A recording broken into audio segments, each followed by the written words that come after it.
Ah, is that Zachary? Are you there, Zachary? Can I see you? Ooh, I need my glasses on, don't I? Now I can see you and you can see me. I'm wearing a special hat today, aren't I? I may have worn it before, I don't know, to you. But it's a special hat because it reminds me of when I went to Finland.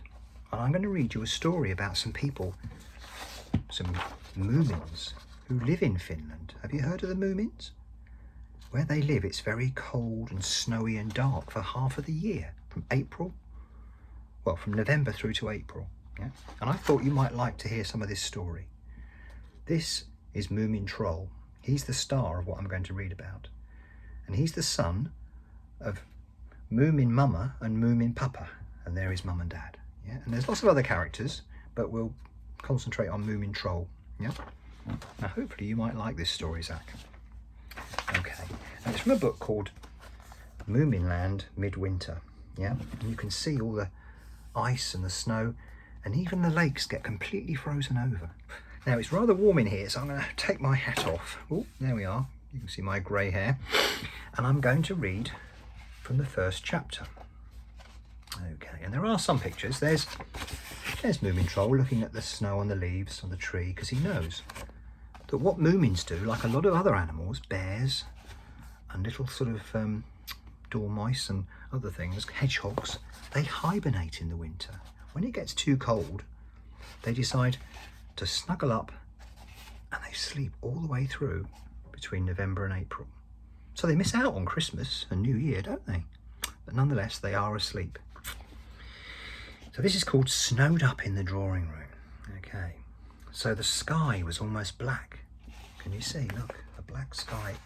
But the snow shone a bright blue in the moonlight. And that's true, actually. When we went to Finland, Nanny Jen and I last in February, you saw a lot of the light reflected off of the snow. And if we do get snow around here, you'll find that true. And the sea lay asleep under the ice. And deep down among the roots of the earth, all small beasts were sleeping and dreaming of spring. But spring was quite a way away.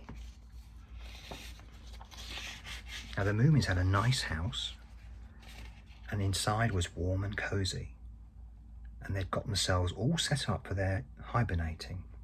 It was a nice fire, a stove that was nicely keeping things warm in the cellar, and sometimes the moon would look in through the window to make sure everybody was still there. And also there was a big porcelain stove, and the Moomin family lay sleeping for a long winter sleep. And they had all had, just before they went to bed to sleep, a big meal of pine needles, like a soup, in their stomachs. And then besides their bed, they'd laid out everything they needed for when they woke up in spring. Spades and burning glasses, whatever they were, and films, wind gauges and things like that. And the silence in the house was deep and expectant. Every now and then somebody sighed, oh, and they curled deeper under their quilts. And the streak of moonlight wandered from rocking chair to drawing room table and crawled over brass knobs at the ends of the beds. And it shone. Oh, hang on a second. Alexa, stop. 1 hour timer stopped on John's Echo Dot. That was a bit of an interruption, wasn't it? And the sun and the moon shone on Moomin Troll, the little boy's face. Do you remember Moomin Troll? Here he is. The one in the front there, yeah? And now something happened that had never happened before. Not since the first Moomin had taken to hibernating. Moomin Troll awoke and found that he couldn't go back to sleep again. He looked at the moonlight and all the icy patterns on the windows. He listened to the humming of the stove in the cellar, and he felt more awake and astonished. Finally, he rose and padded over to Moomin Mama's bed. He pulled her ear very cautiously, ooh, but she didn't wake.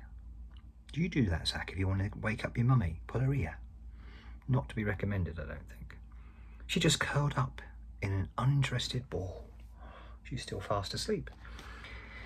And Moomin Troll thought, even if Mummy doesn't wake up, it's no use trying the others. And Moomin Troll thought and went along by himself through the house. All the clocks had stopped ages ago, and a fine coat of dust covered around where they were. All at once Moomin Troll felt frightened, and he stopped short in the darkness, and he was terribly lonely.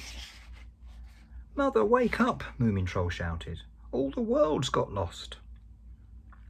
He went back and pulled at her quilt, but Moomin Mama didn't wake up. For a moment her dreams of summer became a bit uneasy and troubled, but she wasn't able to open her eyes.